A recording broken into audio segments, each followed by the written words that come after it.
right, good morning and welcome back to the Money Advantage podcast. This is Rachel Marshall and Bruce Wayner, your co-hosts that you see on a regular basis today. And we have a special guest with us, Simon Severino, and it's our first guest who is coming to us live from Austria today. So Simon, welcome to the show. Hey, Rachel. Hey, Bruce. Hey, everybody. Thank you for having me. Excellent. Well, let me just give a little bit of background of this conversation and hear from Bruce's perspective before we dive into, Simon, really your background and what it is that you are doing and how you're serving entrepreneurs. So Simon has been a strategy advisor for Fortune 500 boards from New York to Beijing. He really helps companies scale. That's what we're going to be talking about and focusing on today. He works with digital agencies to service and SaaS businesses. So wherever you find yourself in that spectrum, or even if you're outside of that, this is going to be a conversation you want to listen into, because we're talking about simplifying and scaling with something that he calls strategy sprints. So he is the owner, the CEO and founder of consulting agency strategysprints.com. He's the creator of the strategy sprints method that doubles revenue in 90 days by getting owners out of the weeds, something that way too many business owners are in the weeds and needing to get out of the weeds. And so Simon is a really focused expert on helping people to do that. So today, tune in as we interview Simon, and we're going to be talking about how to double your revenue so you can create more freedom, more impact, and more revenue each month. So Bruce, before we dive in and hear a little bit of his backstory, let's just hear your perspective as we're coming into this conversation specifically on the topic of scaling and simplifying in business. Yeah, well, if you look at Simon's background, what I think he brings value to business owners is by eliminating as much experimentation in a business owner's personality as possible, and bringing some guidelines and structure to that, and so they can actually determine by metrics whether they should continue something, or actually maybe whether they should even start it in the first place.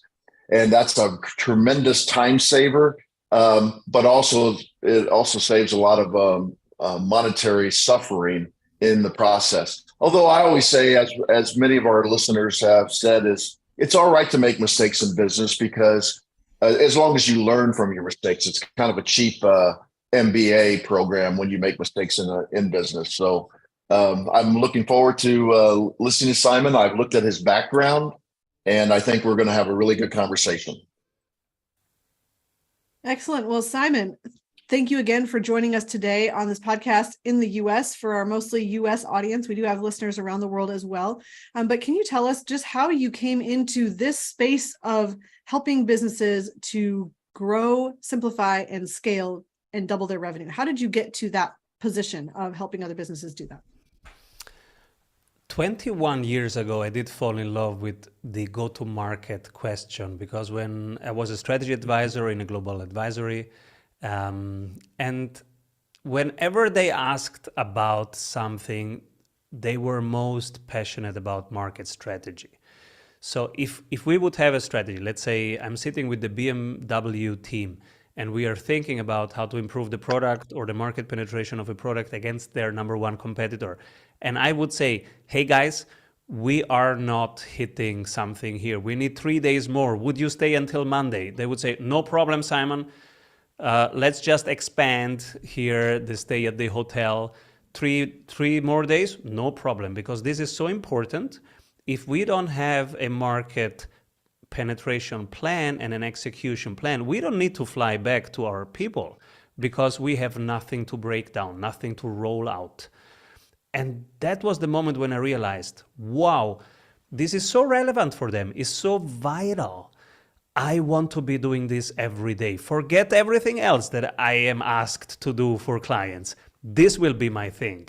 And so I said, all right, strategy. That's my topic. I did fall in love with that topic.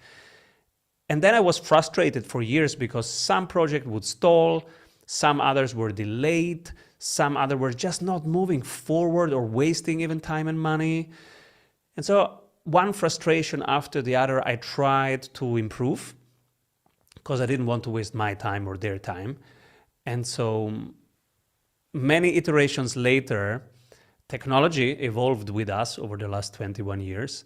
And my dream was, can I build something that's actually around their life right now? So they don't have time to read books. They don't have time to create big strategic plans and interdependency analysis. They need Jarvis. They are Iron Man. They are in action all the time. You expect quick decisions with zero information, with lacking data, with bad data, with gaps in the data, but you still have to decide quickly. Mm-hmm. And so what do they need? They need a Jarvis, like Iron Man has a Jarvis that's in his, I think, in the glasses, right? And he can ask immediately, hey, should I do this or that? And Jarvis goes, okay, give me a second. I'm scanning the territory. Do this. So that's what they need. Can I build it quickly? And so I did 1 year of heads down work on my desk. I've built the Jarvis, and then I came back when I was ready, and that became the strategy sprints method that we are using now every day.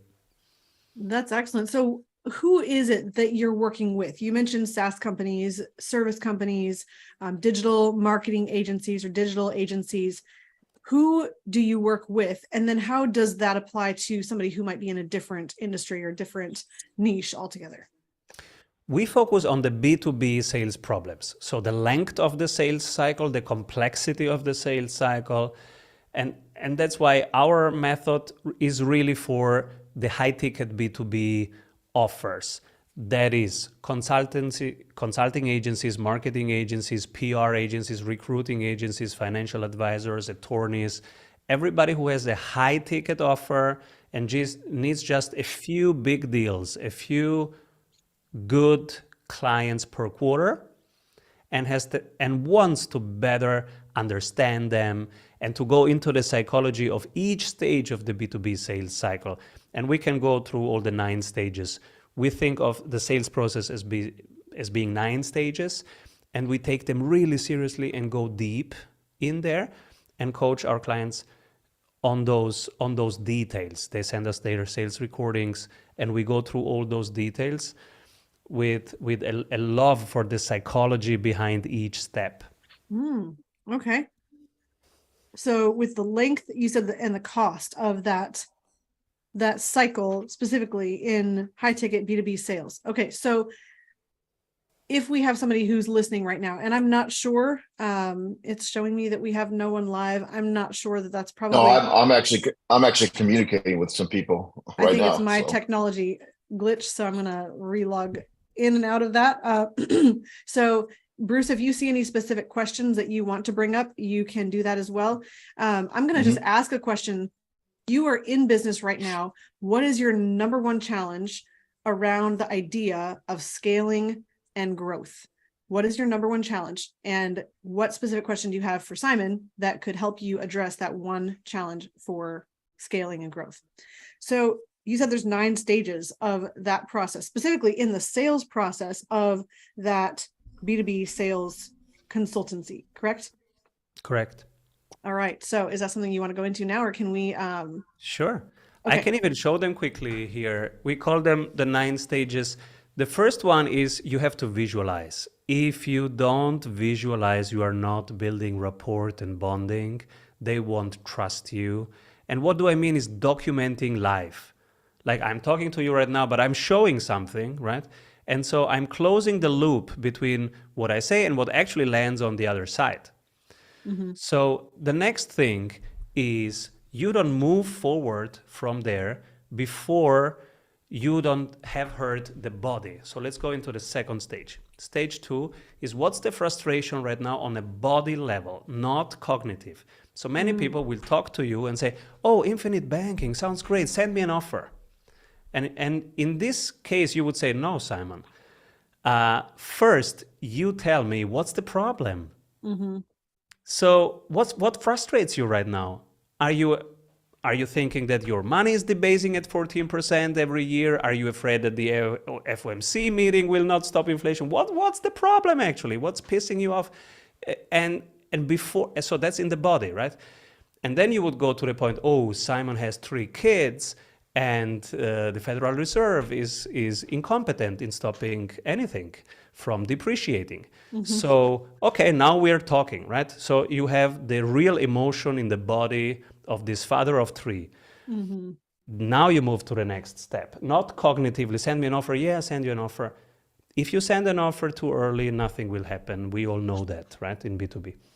Well, Simon, you'll be happy to know that's exactly what we do, because we get people all the time that just say, send us something, and we're like, no, we need to have a conversation to see what you're trying to accomplish, and then we will design the solution around what your pain points are, going forward. So that's great. So we're with your process so far.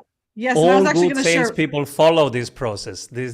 All good salespeople. It's so interesting how so many people want to go straight to a product or a solution, when if you don't have a problem you're trying to solve, then there's no solution that matches. And you can debate solutions and effectiveness of solutions, and whether this one piece or this piece works better, and you can get so in the weeds that you never make a decision. So it really does come back. And you're in the head again, and you don't want to be there. You stay in the body, you stay at the emotional, because people buy with their emotions, and then they rationalize with their head afterwards. So I'm buying a car that I actually want to buy, and then I tell everybody that I bought it because of the security features, but I bought it actually because of the color or the smell or something that's more emotional.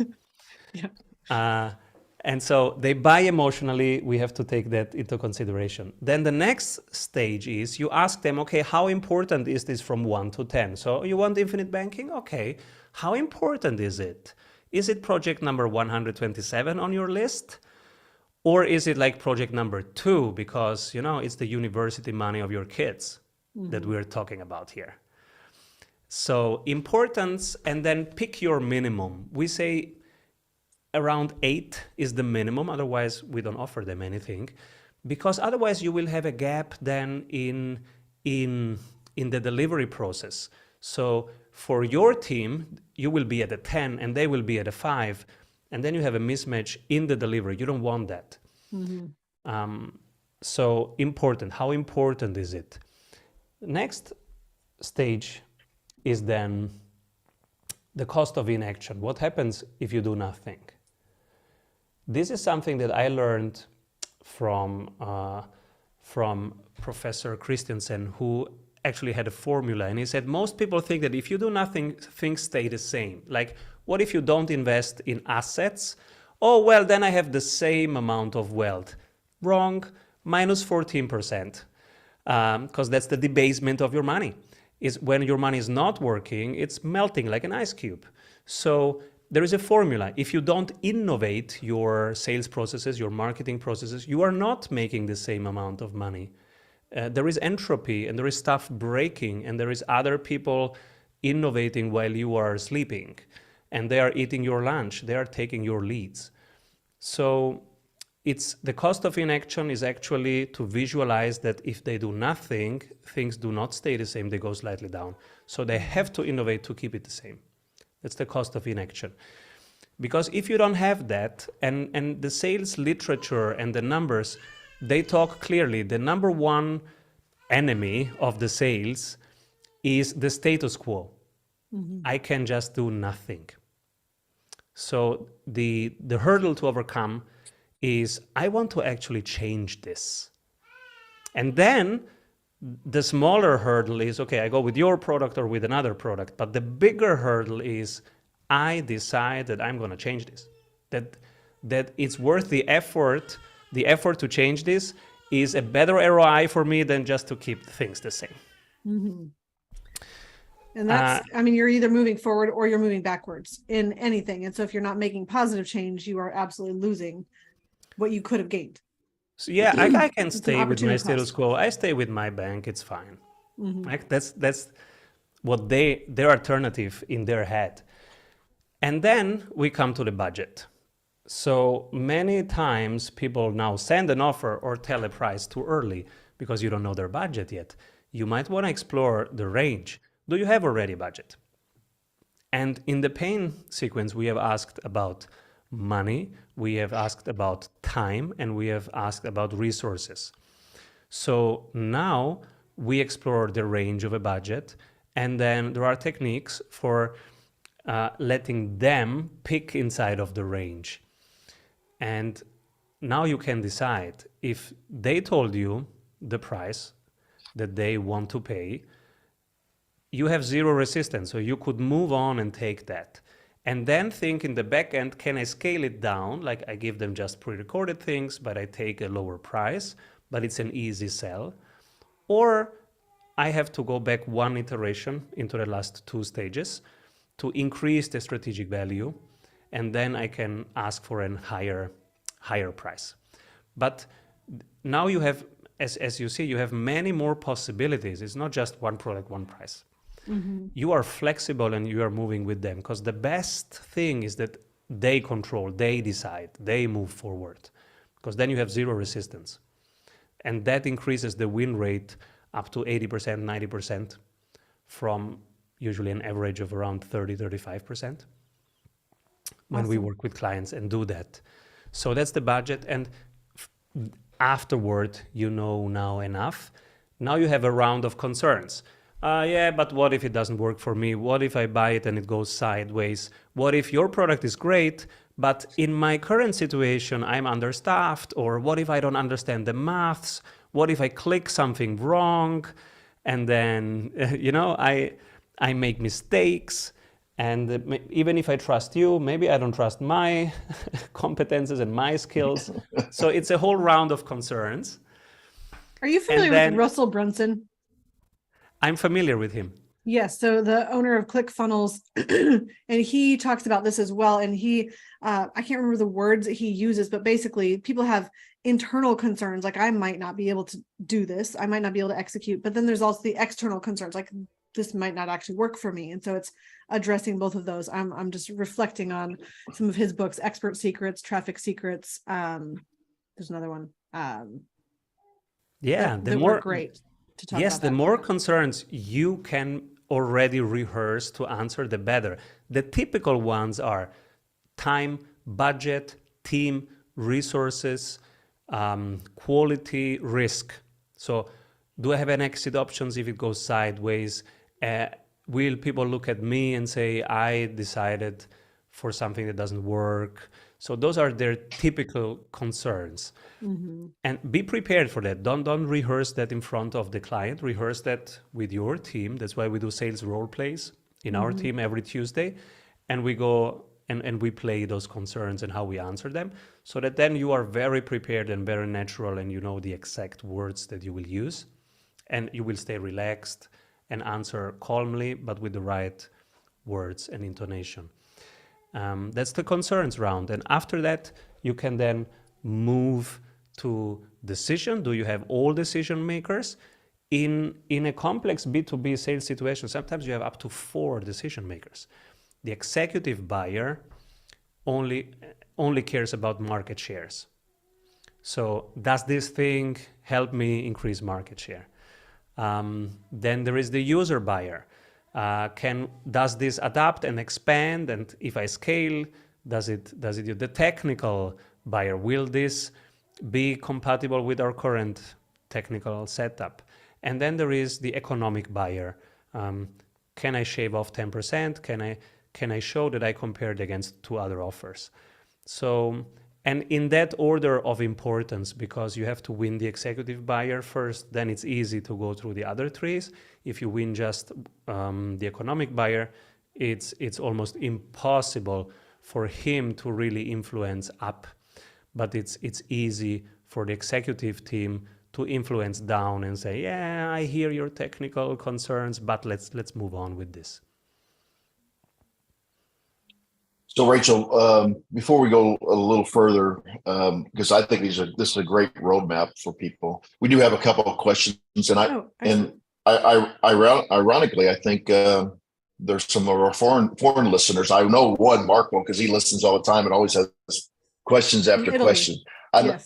Yeah, from Italy, and he was just in Vienna, by the way, Simon. He said over the weekend, but Marco's always he's always a thinker in business and so on and so forth.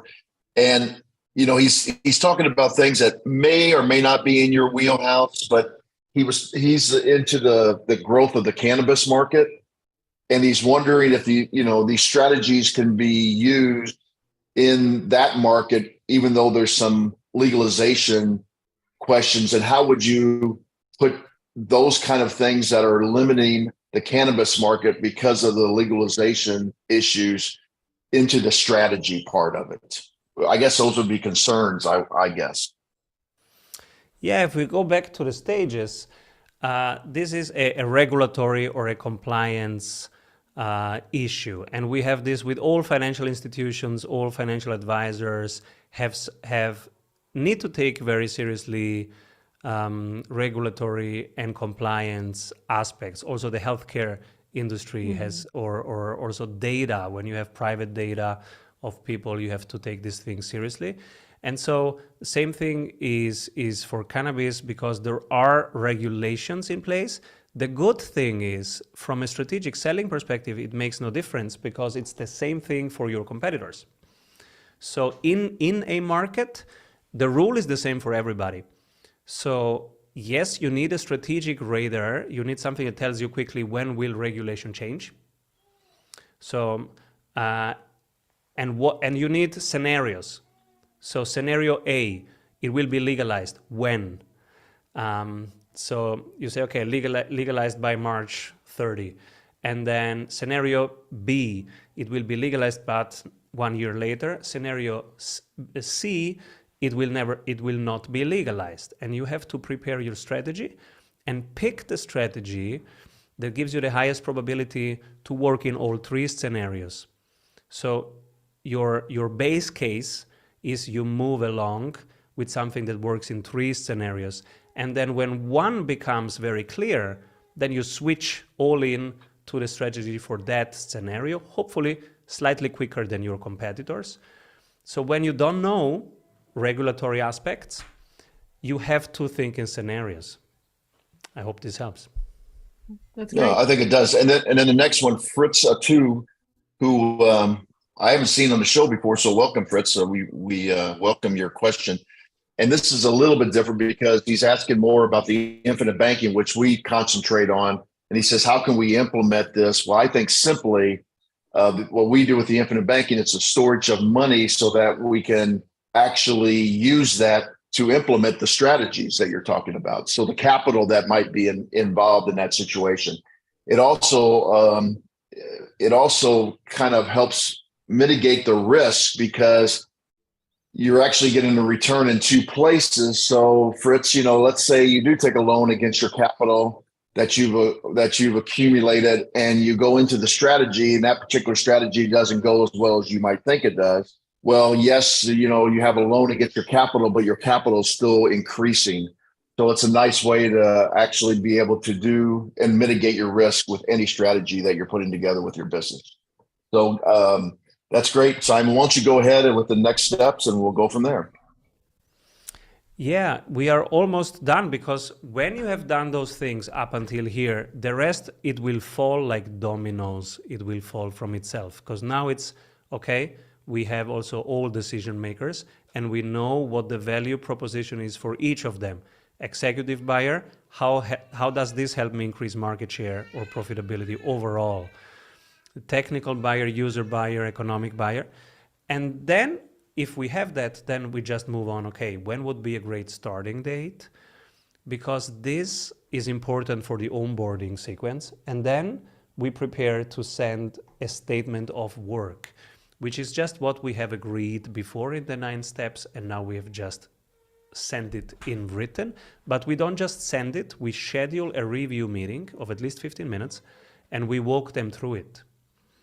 Because you never want to send an offer. If you send an offer, they just scan to the last page, look at the price, and then usually don't commit. Because it's easy for them to just jump out of the commitment.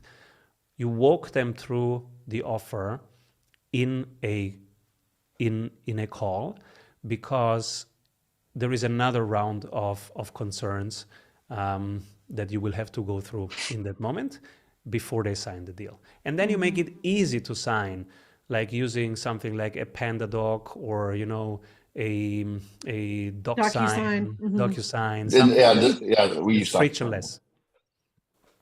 You want to That's reduce excellent. the friction in this last bit. So let's zoom out for a minute. So strategy sprints is about helping a company to grow and scale. Do you focus primarily on the sales component, or can you explain the difference between the sales process and what strategy sprints does as a whole? So our thing, we are the GPS to navigate markets and to win as a B2B team under the conditions that you don't have all the information that you need in the moment when you need it. Mm-hmm. Okay. So that's the GPS, and it's made of operations, how you onboard clients, sales, how you close, and marketing, how you start the conversations with strangers. So it's this whole thing, including also positioning and mindset. But turns out that from all these 5 components of the strategy sprints method, over the last years, people have been picking more and more the sales processes.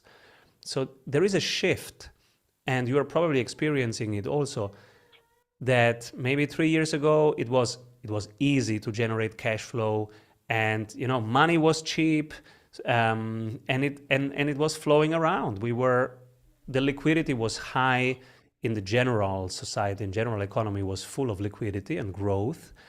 And that has changed over the last 6 months. Everybody is de-risking, is getting lean, getting more productive. And the number one de-risker is having a full pipeline, slightly more full than you need, so that you can pick the right clients and the right projects. So the number one de-risk right now is having a full sales pipeline. That's why everybody's asking about prospecting and a closing.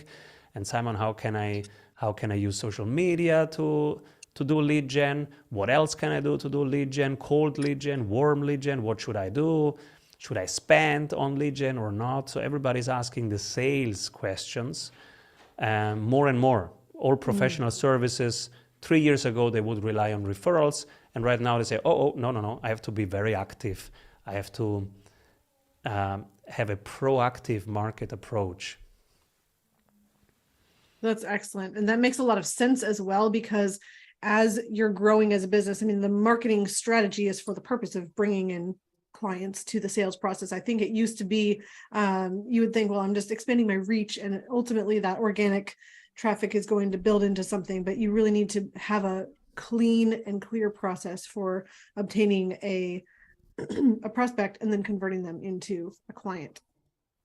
So Simon, you mentioned as well that that you help CEOs to double revenue in just 90 days by falling in love with the problem, not the solution. Can you talk a little bit more about why that is so crucial?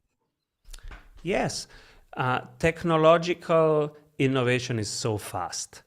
If you think of the traditional banking system is collapsing in front of our eyes, and new solutions are coming up at a pretty fast pace. They're not super visible yet, but they are there.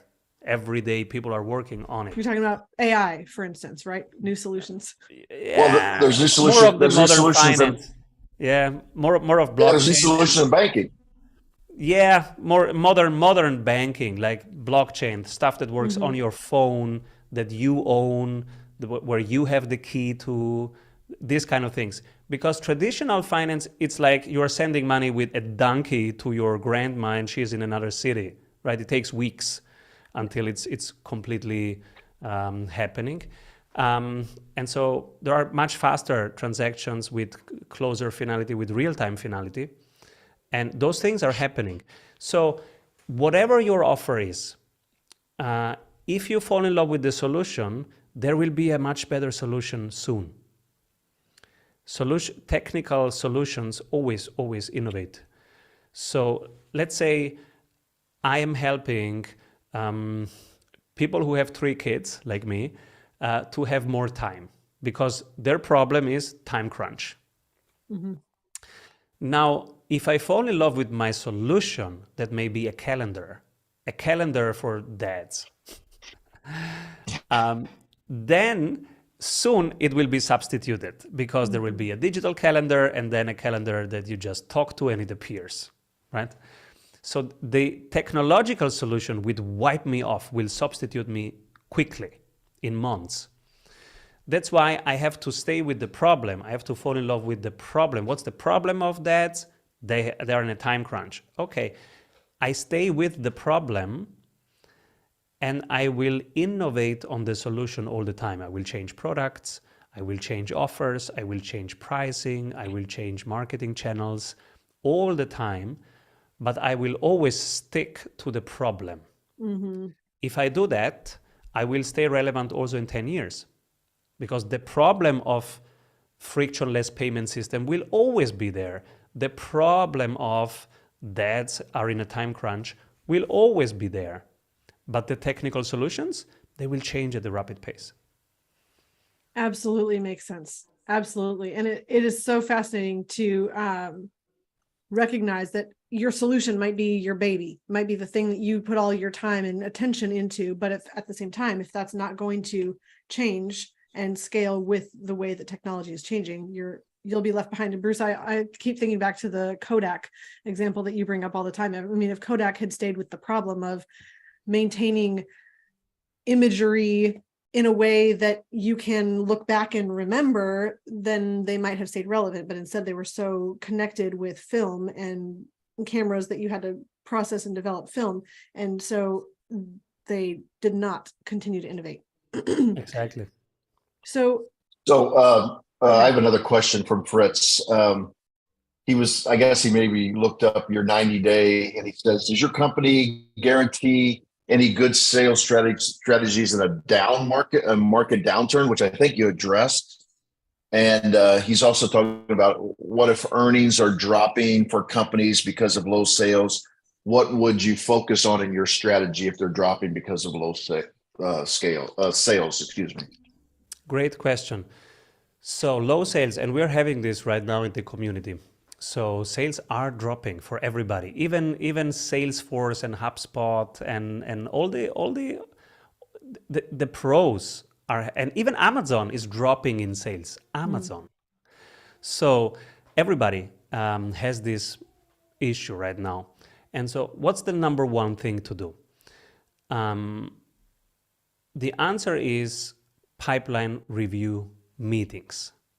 As simple as it sounds. So what we are doing with our clients is we are installing 2 meetings per week. And in our case, we are moderating them, but you can moderate them. Have 2 sales meetings. One is a pipeline review. Once a week, you look at the pipeline and everybody in the team shares one round. These are the opportunities that I created this week. This is the probability of success that I will close it in the next 3 weeks. This is the volume we're talking about, and this is the agreed next step with the client. That's a pipeline review meeting. And if you just have that, we do this every Tuesday. If you just have that, now you are de-risking because you are creating awareness for filling the pipeline. You are risk managing the pipeline if it's not full. Yeah, now you will look at it. And when you look at it and see it, urgency comes in. And when you bring energy to it, you will bring also some ideas. Because when you focus on something, you bring energy and you will have more solutions will start to pop up bit by bit in the team. But the first thing is to create awareness for everybody, not just the salespeople, but everybody, also operations, marketing, admin. Let's look together at the pipeline and see what can be a contribution from each person. Because sales can also come from current clients. What else do they need?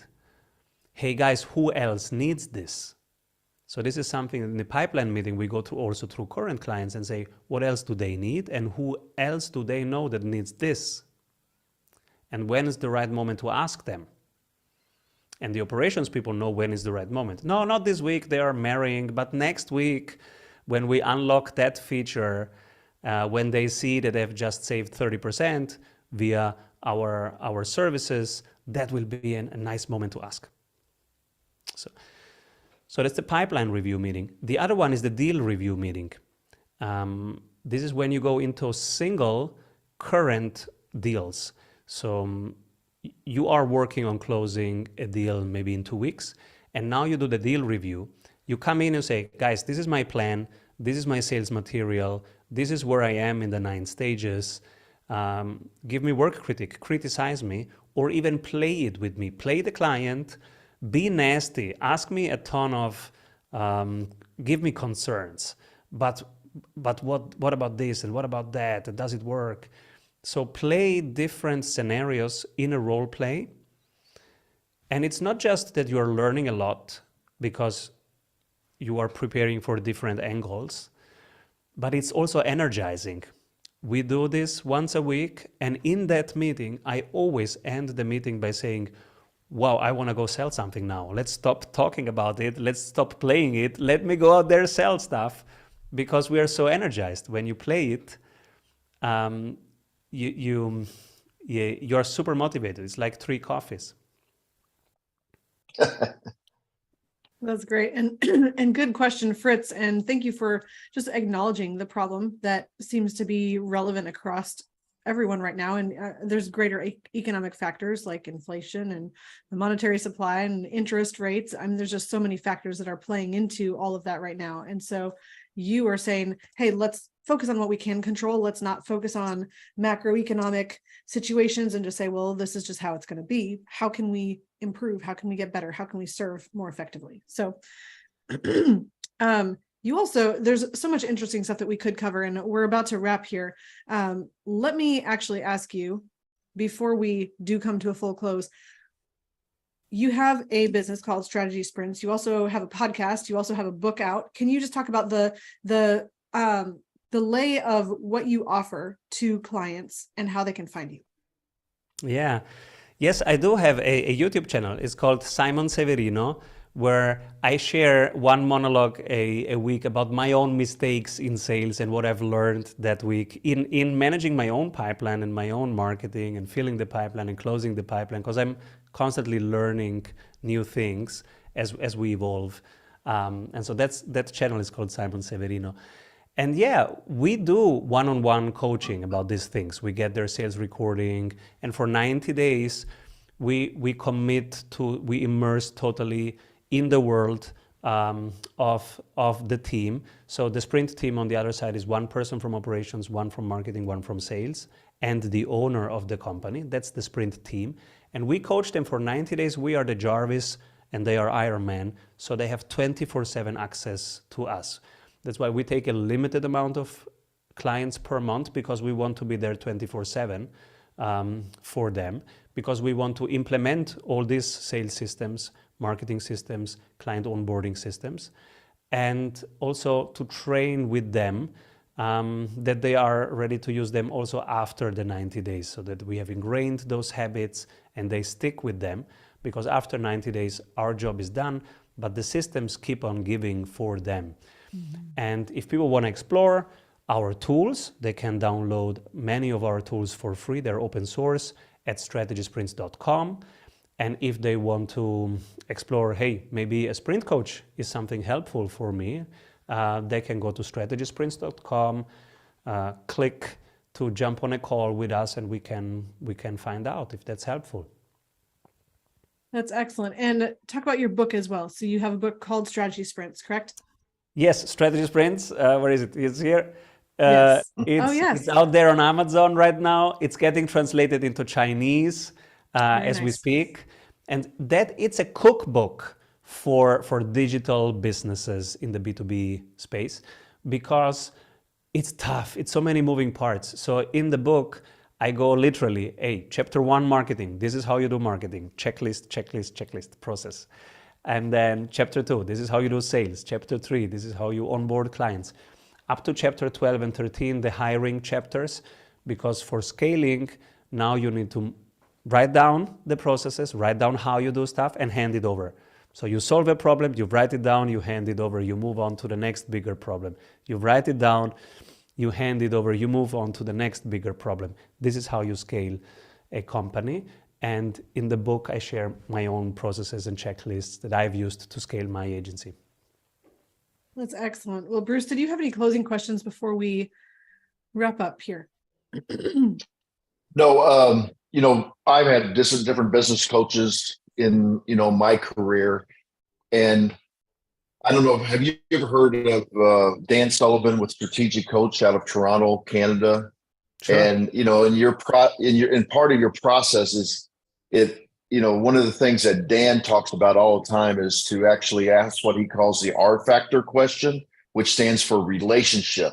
The R does. And he says, if you're sitting here, if we are sitting here 3 years from the day and we're looking back on those 3 years, what would have to happen in your process that you could actually help eliminate things in your life, like the dangers that you're worried about, but also then capture the opportunities. And then what kind of strengths do you have to actually eliminate those concerns or dangers and capture those opportunities?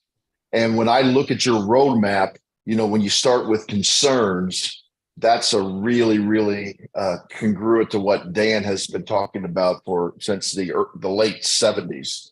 So, but what I like about your roadmap is the step-by-step analysis, so you quickly can determine whether you want to continue on that road or not. Is that a good synopsis of your roadmap, Simon? Absolutely. And again, experts think very similarly. People who do things well, in the end, have similar patterns and similar insights about the processes that work. It's like yoga, right? It's very similar processes on the whole planet with very different yoga teachers, but the processes are very similar because they just work, right?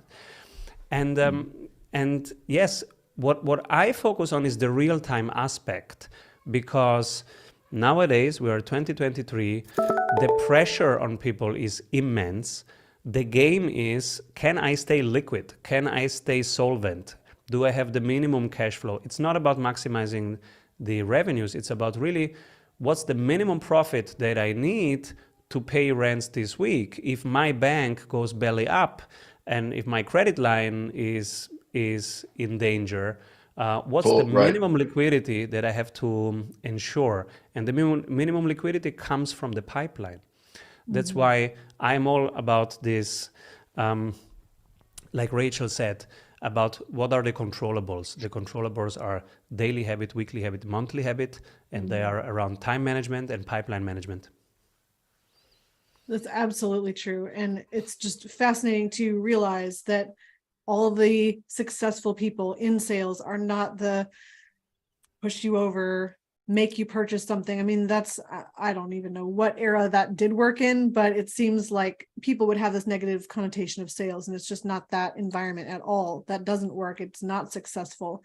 And if you are being sold something that you really want and need, you just need to know that it's going to solve your problems, that it's going to be a fit for the exact thing that you're trying to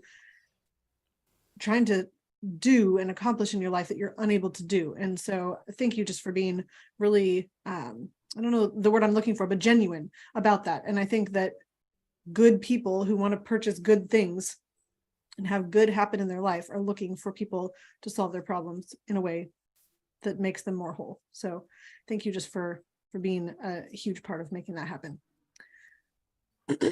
So Simon, thank you so much for joining us today on the show. Thank you for just your broad knowledge that you are bringing to the table about the industry, about the world, that you're helping people to really be able to make good decisions in their business, to grow and scale. If you are interested in reaching out to Simon, please do that at strategysprints.com. And Simon, I know you do speaking as well. And so if anyone would like to contact him for any of those purposes, go ahead and go to strategysprints.com. It's really been a pleasure talking with you today. And even all the way around the world. I think that's really fascinating that you have so many techniques and strategies that are working not only for you in your local area, but that are applicable to anyone in business in so many different ways. So I just really appreciate you sharing that knowledge and expertise. Thank you for showing up for your community and helping them reach financial freedom. This is very relevant right now. Keep rolling. Awesome. Well, thank you so much, Simon. And in closing, we'll say, please remember, success leaves clues. So model the successful few, not the crowd, and build a life and business you love. We'll see you next time.